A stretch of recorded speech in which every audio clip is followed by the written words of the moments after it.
जादवपुर जिला मुख्यालय की बदहाल सड़कों की वजह से लोग आज भी परेशान हैं। जिला मुख्यालय की क्षतिग्रस्त सड़कों की हालत ऐसी है कि हर वक्त सड़क पर चलने वाले लोगों के सिर पर दुर्घटनाएं मंडरा रही हैं। एक रिपोर्ट दिखाते हैं आपको।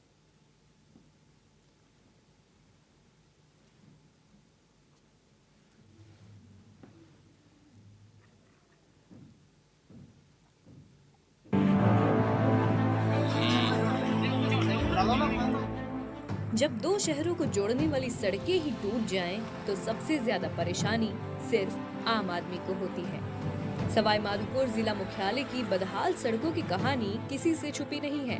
सड़कों पर बड़े बड़े जानलेवा गड्ढे तक हो गए हैं। हालात इतने बदतर हैं कि वाहन चलाते वक्त अगर जरा सा भी आपका ध्यान चूक गया तो आप गंभीर दुर्घटना के भी शिकार हो सकते हैं।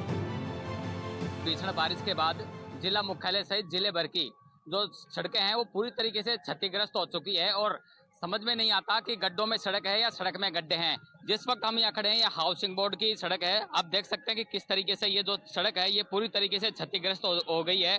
नगर परिषद और पीडब्ल्यूडी द्वारा यहाँ पर पैच वर्क का काम भी किया जा रहा है, लेकिन पैच वर्क का जो काम किया जा रहा है इतने निम्न स्तर का किया जा रहा है कि ना तो यहाँ गिट्टी रुक रही है और ना ही कंक्रीट रुक रहे हैं, जिसकी वजह से आए दिन इन सड़कों पर हादसे हो रहे हैं। लगातार लोग हादसों का शिकार हो रहे हैं। जिला मुख्यालय के तमाम कॉलोनी और जो मोहल्ले हैं उनकी सड़कें पूरी तरीके से क्षतिग्रस्त हो गई है। सभी सड़कों पर गहरे गहरे गड्ढे हो गए। ऐसे में वाहन चालकों को काफी परेशानियों का सामना करना पड़ रहा है। वहीं शाम सुबह जो मॉर्निंग वॉक के लिए लोग निकलते हैं वो लोग भी काफी परेशान होते हैं। कई मरतबा स्थानीय लोगों द्वारा जिला प्रशासन, पीडब्ल्यूडी और नगर परिषद को सूचित किया गया है, लेकिन जो सड़कें हैं उनकी हालत बिल्कुल भी ठीक नहीं की जा रही है। जिला मुख्यालय की बात करें तो कौन कौन से ऐसे मोहल्ले जिनमें ज्यादातर सड़कें खराब है और ग्रामीण क्षेत्रों की क्या स्थिति है सड़कों को लेकर?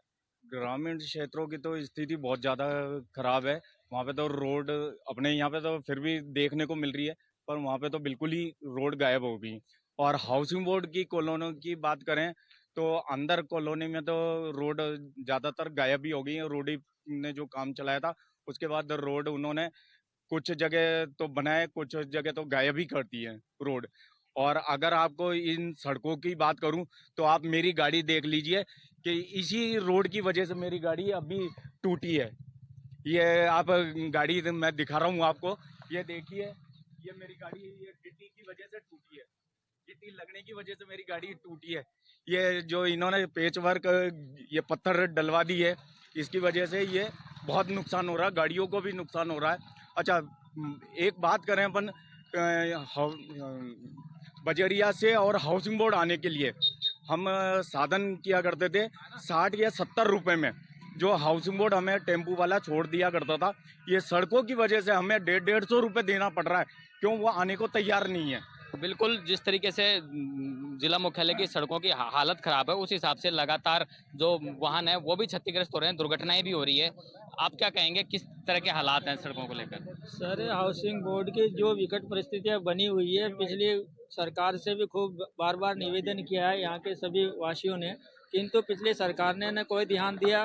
वर्तमान सरकार से उम्मीद जगी थी कि निश्चित रूप से हाउसिंग बोर्ड का कोई कल्याण होगा, विकास होगा, लेकिन 9 महीने के करीब सरकार को हो चुका है, लेकिन अभी जैसे कि तैसी स्थिति बनी हुई है। आप जहाँ खड़े हैं वहाँ पर ये स्थिति है कि आए दिन दुर्घटनाएं होती है। महिलाएं मोटरसाइकिल पर बैठने के लिए तैयार नहीं है, क्योंकि कई बार दुर्घटना हो चुकी है।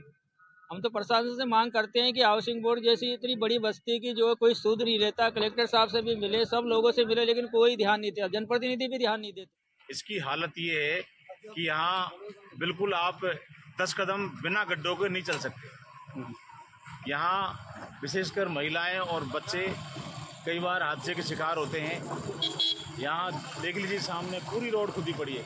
इधर की रोड पूरी खुदी पड़ी है, इसमें पीडब्ल्यूडी के साथ साथ आप देख लीजिए जितने भी जो तमाम पाइपलाइन टूटी हुई है उनसे पानी बह रहा है। एक तरफ तो राजस्थान सरकार पानी को बचाने का प्रयास कर रही है, प्रेरणा देती है। यहाँ आप देख लीजिए कि पानी जगह जगह बह रहा है पानी। विगत 25 साल से कभी आज तक इस सड़क का कोई निर्माण नहीं हुआ। पुरानी जो सड़कें थी वो पूरी तरह क्षतिग्रस्त हुई है, सर्किट हाउस से और हनुमान नगर चौराहे तक। क्योंकि सर्किट हाउस यहाँ रोज एमएलए एमपी वगैरह आए दिन रोज यहाँ स्टे रहता है उनका, लेकिन फिर भी किसी तरह का कोई वो हाउसिंग बोर्ड निवासियों ने कई बार इन्होंने अवगत कराया पीडब्ल्यूडी वालों को और नगर पालिका वालों को, और किसी तरह की कोई मतलब आज दिन तक कोई इसका निदान नहीं हो रहा है। लगातार आए दिन रोज चोटिल हो रहे हैं। काफ़ी गाड़ियाँ वगैरह निकलते हैं, आए दिन महिलाएं जेंट्स वगैरह सब रोज ये अभी केवल कंक्रीट वगैरह डाल रखे हैं, जो उछल के मतलब एक दूसरे में जो चोटिल हो गए। हमने सब तरीके से जनप्रतिनिधियों को भी कह दिया है, प्रशासन मतलब नगर पालिका उसमें भी कह दिया, चेयरमैन को भी कह दिया, लेकिन कोई सुधार नहीं है। बरसात के दिनों में 10 आदमियों को गिरते हुए, मतलब महिलाओं को और बुजुर्गों को तो मैंने गिरते हुए देखा हुआ है। तो मतलब इससे अगर नगर पालिका क्षेत्र में इस तरीके की हालत है तो ये एक तरह से बिल्कुल फेलियर है और ये जल्दी इसका मतलब निर्माण होना चाहिए। बरसात खत्म हो जाने के बाद तो जिला प्रशासन ने जर्जर पड़ी सड़कों पर मरम्मत के नाम पर मोरम डालकर मखमल पर टाट का पैबंद लगाने की कोशिश जरूर की है, लेकिन ये लोगों के लिए और भी अधिक घातक साबित हो रही है।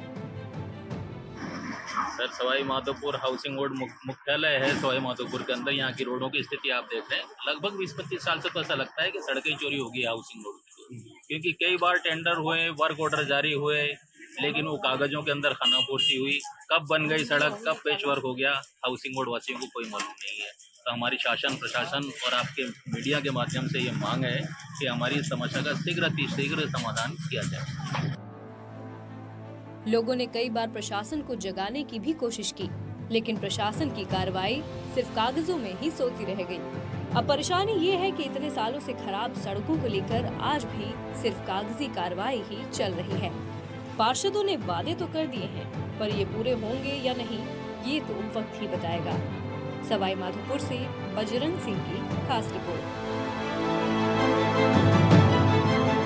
मानसून के दौरान जो भी नगर परिषद की जो सड़कें जो क्षतिग्रस्त हुई हैं, उनमें जिनमें पेचवर्क होना है तो पेचवर्क का हमने टेंडर कर दिया, वर्क ऑर्डर भी हमने कर दिया। बारिश लगभग हो चुकी है, अपना पेचवर्क का काम भी हो जाएगा। कहीं मिट्टी मॉडर्न डालेंगे उसके भी वर्क ऑर्डर हो चुके हैं, वो भी हम करवाएंगे। इसके अलावा आपदा विभाग को भी हमने 24 करोड़ के आसपास के जो रोड ज़्यादा क्षतिग्रस्त हुए उनके एस्टिमेट तैयार करके डीएलपी को भिजवा दिया गया है, तो वहाँ से स्वीकृत होते हैं उनका काम